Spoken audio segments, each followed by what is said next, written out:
The Supreme Court's leaked draft opinion to overturn Roe v. Wade has brought the intersection of politics and religion to the forefront.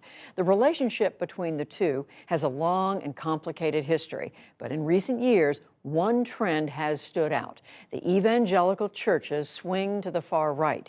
Amna Nawaz has a look at that. Tim Alberta is a staff writer at The Atlantic whose most recent article, entitled How Politics Poisoned the Evangelical Church, delves into these issues. He joins me now. Tim Alberta, welcome back to the NewsHour. Always good to have you here.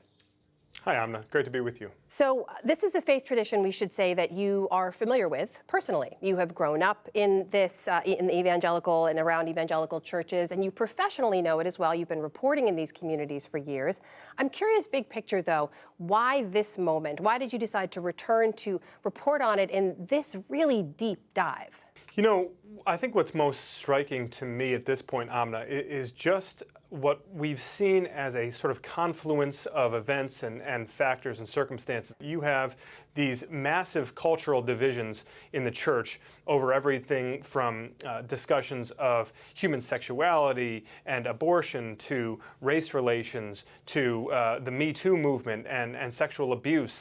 All of this sort of swirling and churning, and it's created something of a perfect storm, if you will, inside the church where decades-old alignments, theologically, politically, culturally, are sort of fracturing in real time. And what you're seeing now is sort of a massive realignment in which a lot of folks who have been members of the same churches for many years, who call a church in their community home, have abruptly left and relocated, sometimes just down the road to another church or to a new church perhaps. And those churches most often are not only reflecting their own partisan views more accurately, but those churches tend to be substantially farther to the right. And that really represents a sea change inside the evangelical movement. So when we talk about evangelicals, just to kind of paint a portrait here, we are talking about an overwhelmingly white group, right? Even Pew numbers recently say people who self-identify as evangelical in America, about 76% are white, largely conservative, as you mentioned too. You and your piece profile in great detail a number of people in the community, also a number of pastors you meet with. Two in particular I want to ask you about, a man named Ken Brown and Bill Bolin. Here's what you write about them. You say, in leading their predominantly white Republican congregations, Brown and Bolin have come to agree on one important thing. Both believe there's a war for the soul of the American church. How does that show up in their ministry? Yeah, Amna, it's really fascinating.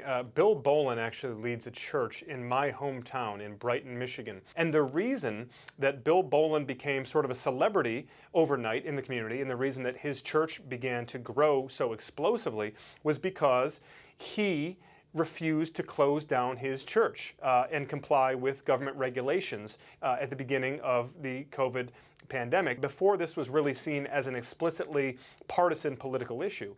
Bill Bolin and his church decided to make it one, and they really reaped a whirlwind from it. They saw their church grow from about 100 people on any given Sunday. And of course, in another suburb of Detroit, not far from there, is Ken Brown's church. He has seen in his own congregation a lurch to the right and a real sort of dangerous appreciation for conspiracy theorizing and far-right fringe politics. And so Ken Brown, right around the time that this other pastor was sort of exploiting it for the growth and the gain of his church, Ken Brown decided to do the opposite at his church. He decided to sort of put his foot down and begin challenging his own congregants and really make sure that his church would not become radicalized in the way that others were. So Tim, when you talk to people in the community who see their participation in the church as part of their battle for the soul of this country, as you write, what about abortion? I mean, you're talking about a group that has long and strongly been opposed to abortion rights in this country. What kind of impact did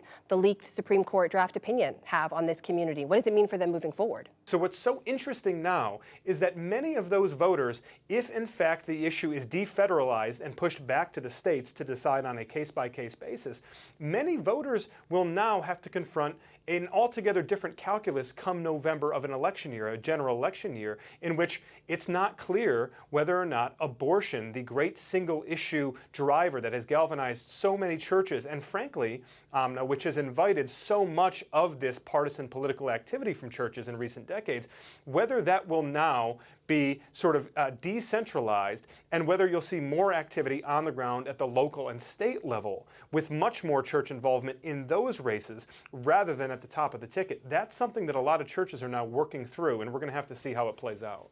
Tim, I guess if you put it in perspective, when you look back, there's always been this sort of intersection of politics and faith among people who self-identify as evangelical, right? I think back to the 1980s and the moral majority. You write about the evolution, how it is different now, it's causing fractures. I wonder what you think the moving forward, that political influence will be, given everything you report on. You know, I think what sets this moment apart a bit, Amna, is the fact that for the moral majority in its heyday, there was a real belief that they were saving America from itself, that there was great momentum on their side in this fight to, as they saw it, sort of restore the Christian character of this nation. I think what's different now is that, as I write in the piece, there really is a certain fatalism that has set into the evangelical movement. The white evangelical church in America today is in a real way defined by a belief that America's best days are behind it, that America is in inexorable decline, and that rather than fighting to sort of save America, as it were, or this idealized version of America, really the battle now is to sort of carve out their own space and prevent the secularization of all of America and to sort of keep the wolves at bay.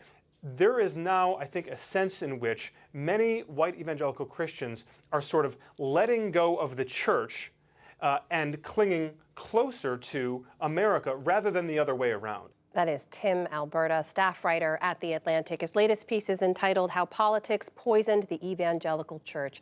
Tim, thanks for your time. My pleasure. Thanks, Amna.